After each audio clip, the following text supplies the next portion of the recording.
అధికారమా ఇంకోటని పోనీ అధికారమే అనుకున్నాంలే. పార్టీ ఆయనది, ఆయన పెట్టుకున్నాడు పార్టీ అధ్యక్షుడు ఆయనకు నువ్వే కాదు ఉపయోగపడింది, భారతమ్మ భార్యగా ఉపయోగపడింది, తల్లిగా విజయమ్మ ఉపయోగపడింది, చెల్లెలుగా నువ్వు ఉపయోగపడి ఉంటావు, నేను ఉపయోగపడినా. నేనే కాకుండా ఈ రాష్ట్రంలో 20-30 లక్షల మంది కార్యకర్తలు ఉపయోగపడినారు ఆయనకు. మీరు కుటుంబ సభ్యులుగా ఉపయోగపడేది గొప్పేముంది తల్లి, మేము బయట వాళ్ళం కార్యకర్తలుగా ఉపయోగపడేది మేము గొప్ప. మేమందరం ఉపయోగపడినాం పార్టీకి.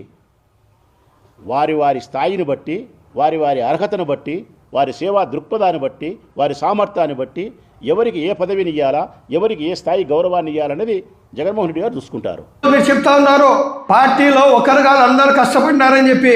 ఇంత కష్టం ఎవరన్నా పడ్డారా పార్టీలో చెప్పండి. జగన్మోహన్ రెడ్డి గారి తర్వాత ఎవరన్నా ఇంతగా కష్టపడ్డారా పార్టీలో చెప్పండి.